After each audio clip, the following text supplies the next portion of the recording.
Hello, I'm Dominika Janicka. Just if you want to pronounce my last name, because I know it's kind of hard with this Polish language, you can name me Dominika Janicka. It rhymes well, it's easy to remember.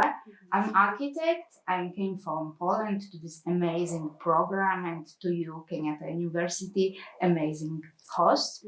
What I'm doing, I design, I have my own studio, I teach, so there's like plenty things I do actually around architecture and like to be very quick about it. My main interest is this social aspects of architecture. How can you produce it like in a fair way to the environment, to the society. So that's in a nutshell what I'm doing. All right. Hello, my name is Barbara Nawrocka and I'm also architect and I also come from Poland. With Dominika Wilczyńska we run an office, architectural office, it's Miasto Pracownia, and what the three of us have in common is this social approach to designing and to try to take care about a local community and locality. And also the three of us run an initiative in Poland that calls Bar Architechtek, bal like a party of female architects, and we try to talk out loud about this sexism actually that takes place in our field, that is still like really dominated by men. We run an Instagram account, so you can follow us.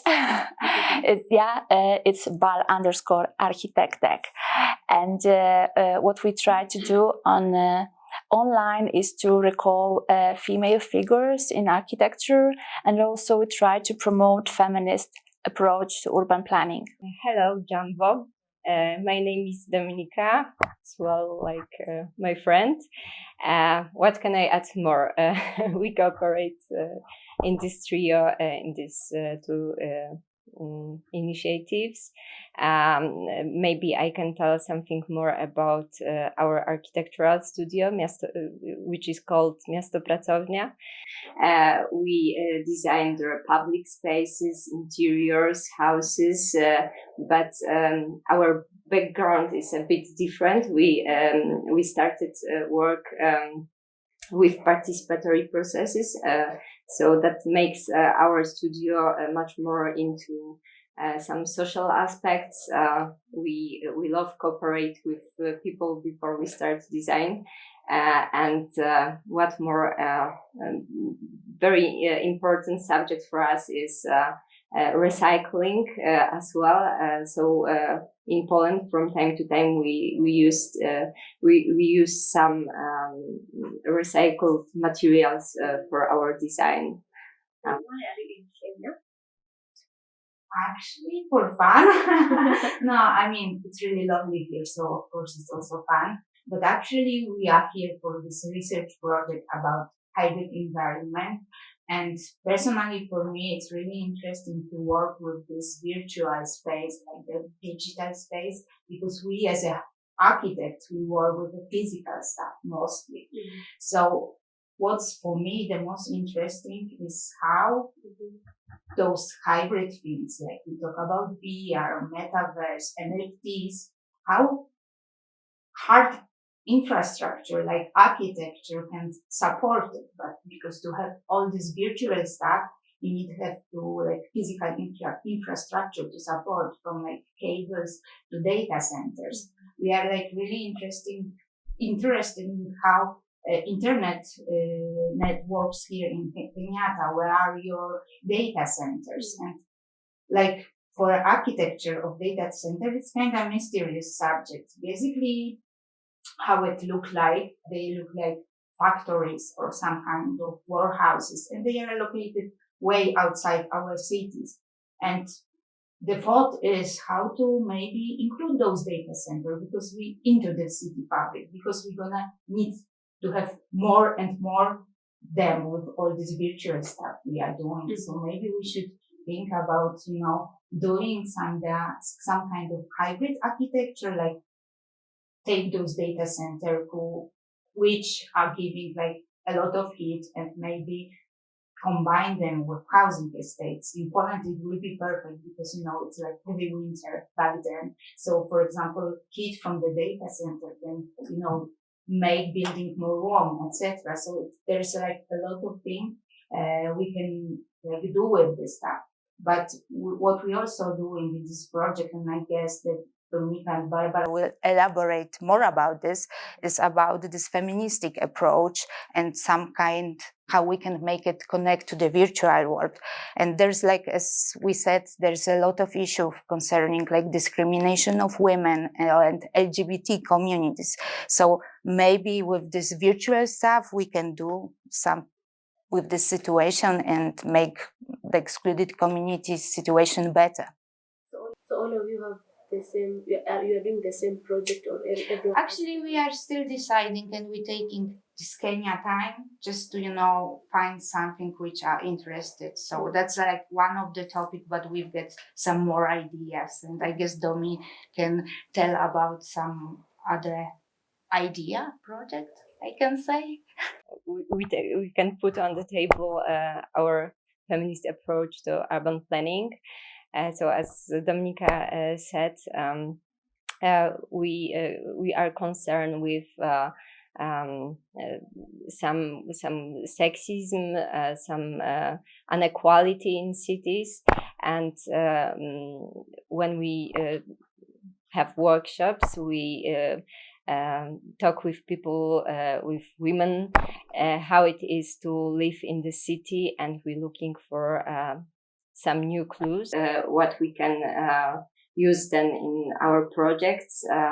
And this is very important to ask good questions and have some answers to imagine what is the real problem, because if we realize that cities are created from centuries with paradigm of just making more money, then you can realize that there are so many fields we can work with. We can make cities better for society, not only for earning money. And there is also another thing like unpaid labor for care. So this is something what has very bad infrastructure. Nobody thinks about this when we create the city. So this is also a very important point in work. Barbara, Yes. you talked about social design. Mm-hmm. Could you explain more or tell us more? Yeah. As Master Pracownia office, we are like so much into designing meeting spaces, like places of encounter. So before we started to making like architecture, like buildings, we started to like with this bottom up initiatives and happenings in public spaces to turn non-meeting spaces into the spaces of encounter by organizing picnics for our friends and friends of our friends. And this is actually how it started. And when we established architecture office, we started to design cultural centers. We renovated several existing cultural centers. We are so much into this designing places where people can meet on a public and private grounds. So they are like bistros and restaurants, but we are so much into, we conducted a research about community centers in Poland, and also really curious. And this is like part of our research here to try to check the architecture of meeting places in here. What was the experience during that research? Mm-hmm. Experience? Yeah, I mean, we had by now really great visit in Mukuru, and during this visit, we've seen a architectural project of the hut that was really, really interesting for us, because it connected the idea of making a meeting spot, community center, but it was also dedicated for girls, for women. So it was. It has a plan of a circle.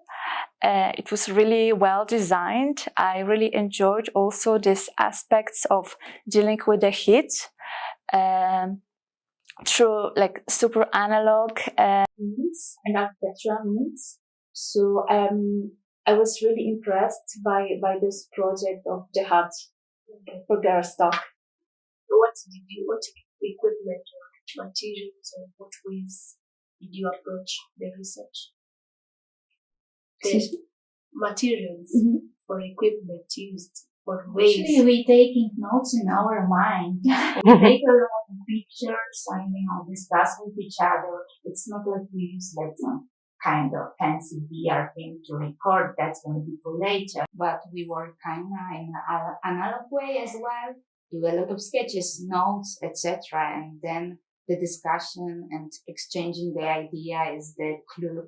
Also, we are like really glad that together with our team, because we are all architects, that we have also sociologists, philosophers, and the people who do all this tech stuff, so we can like discuss with them and interact.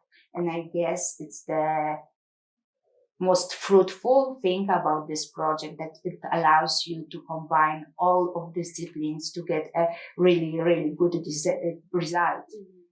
It's really good that we are here in Kenya to observe like totally different perspective. Not only we are focusing in Europe because it has their own problems, but we are also here that we can like open our minds to like different problems and stuff. And for us it's like really inspiring to be here and see what you guys do here in the university, but as Barbara said, also in other communities around the city.